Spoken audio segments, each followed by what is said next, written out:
क्योंकि आपने महाभारत, रामायण और इन सभी शास्त्रों की बात की और हम इनकी बातें कर रहे हैं। क्या मैं कुछ कह सकता हूँ? जी, देखिए, हमें ये समझना होगा कि शास्त्र क्या है। and what is a very organic way of writing our history. हमारे शास्त्र और इतिहास बहुत ही जीवंत तरीके से लिखे गए थे। एक महाकाव्य एक जीवंत रूप में लिखा गया इतिहास है, ताकि ये आपके लिए हर समय मददगार हो। देखिए, आधुनिक तरीका इतिहास लिखने का, पश्चिमी तरीका ऐसा है, एक राजा आया, उसने इतने लोगों को मारा, उसने ये किया वो किया और मर गया। फिर अगला आया, उसने ये किया वो किया और मर गया। इसका आप क्या करेंगे?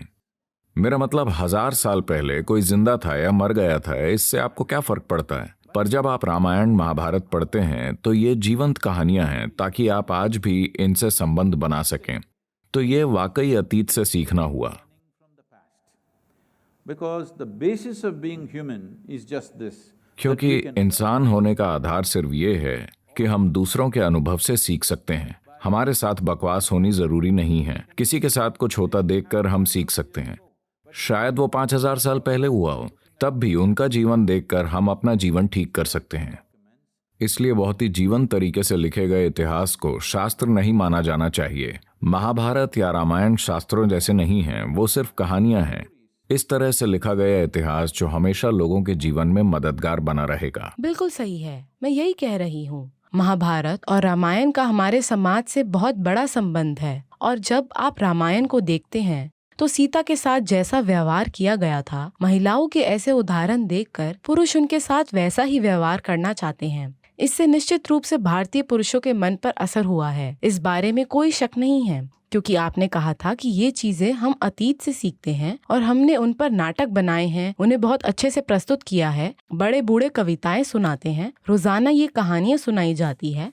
तो मेरा आपसे प्रश्न है, जब आप इन चीजों से सीखते हैं, जब आप पीढ़ियों तक रामायण, महाभारत और ऐसी कहानियों से सीख रहे होते हैं, तो हम कैसे उम्मीद करें कि आज के भारतीय पुरुष अपनी पत्नी के साथ ऐसा व्यवहार नहीं करेंगे जैसा सीता के साथ हुआ था या द्रौपदी के साथ हुआ था। मेरा मतलब है, इस पीढ़ी के लिए हम वाकई समझना चाहते हैं कि हम कैसे इन चीजों को भुलाएं जो हमने अपने जीवन में सीखी हैं, और एक नई शुरुआत कैसे करें ताकि एक महिला को एक व्यक्ति के रूप में, एक जीवित इंसान के रूप में सम्मान मिले।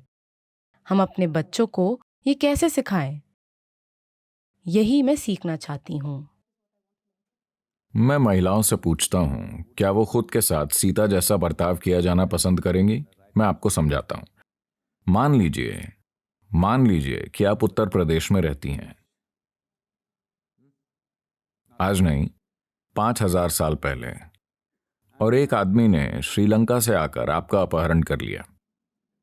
क्या आप एक ऐसे शख्स को पसंद करेंगी जो आपको खोजने के लिए श्रीलंका जाएगा, या वहीं किसी दूसरे से शादी कर लेगा क्योंकि वो राजा था? मैं आपसे पूछ रहा हूं कि आप जीवन में कैसा आदमी चाहती हैं?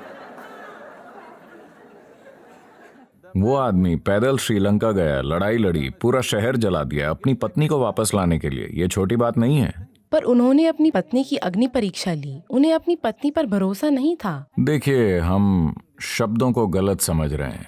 अग्नि परीक्षा का मतलब ये नहीं है कि उन्हें आग में जाना था। इसका मतलब है कि कोई परीक्षा जरूरी थी, क्योंकि वो राजा हैं। हर कोई उन्हें एक आदर्श के रूप में देखता है।